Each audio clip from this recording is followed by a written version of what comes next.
Good morning to one and all. Thank you for having me today. My name is Nanda Sastya.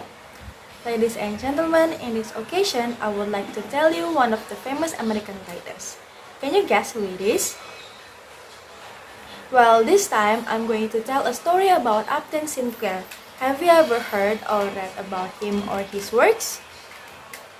He is the famous novelist from United States. Ladies and gentlemen, his name is Upton Bell Sinclair, or we usually known as Upton Sinclair, that was born in Baltimore, Maryland, United States in 20th September 1878. When he was younger, Sinclair was raised in New York City by his family. Sinclair's parents are mostly poor, but his grandparents are wealthy. He long attributed his exposure to the two extremes as the cause of his social beliefs. Ladies and gentlemen, he graduated from the College of the City of New York in 1897 and did graduated work at Columbia University. Before he was 20, he had begun supporting himself by selling several of his works, such as the fictions, to various magazines and newspaper, cartoonists, or maybe the adventures stories for pulp magazines. And by the year of 19, he had given up his academic study to become a full-time writer. Ladies and gentlemen, Sinclair was produced 4 books at the first of his career. The first four books are King Midas in 1901, that first published the same year as The Springtime and Harvest. The second is Prince Hagen in 1903. The third is The Journal of Arthur Sterling in 1903 also, and the Civil War novel of Manassas in 1904.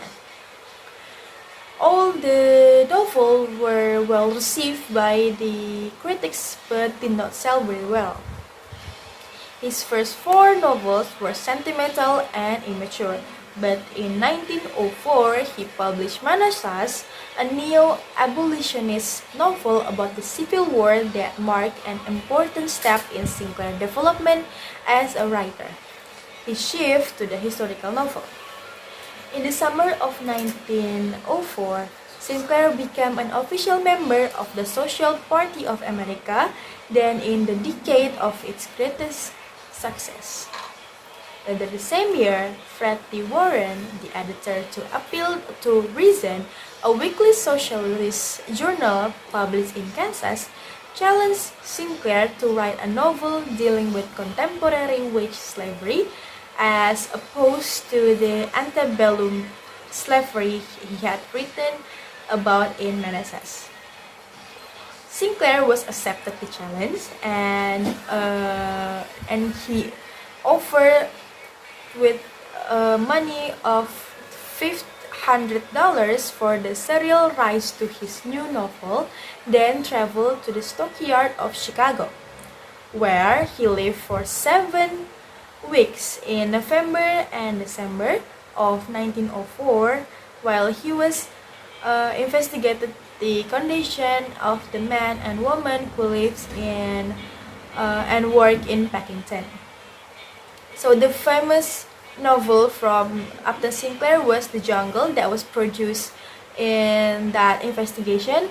While The Jungle's flaws are obvious, it is openly depicted. The plot is melodramatic, the character often lack psychological complexity, and the style of this novel is heavy and redundant with the detail. However, as a muckraking novel that documented and exposed working conditions in Chicago stockyard, and as a political novel that illustrated the industrial exploitation of immigrants like the Douglas family, The Jungle possesses a raw emotional power that is undiminished in the 90 years since its publication. Sinclair's other major novels, all written in the form he refers to as the contemporary historical novel.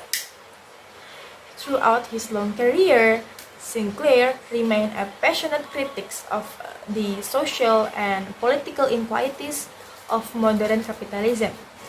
His political efforts often extended outside the realms of literature, as for instance, when in 1906 he founded Hallican Hall, an experiment of cooperative living, and when in 1934 he ran as the Democratic candidate for governors of California on his epic platform. This means that epic is the end poverty in California. By the time Sinclair was died in 1968 in 25th November at the age of 90, and he had published over 50 novels and 20 books of nonfiction. Ladies and gentlemen, Upton Sinclair was died in Bolingbrook, New Jersey. He was a prolific American novelist and polemicist of socialism, health, temperance, free speech, and working rights, and end poverty in California. Ladies and gentlemen, this is the end of my speech, and I hope we can get something from his story, and we can get some of moral value that he had in this story. My name is Nanda Sastya. Thank you, everyone.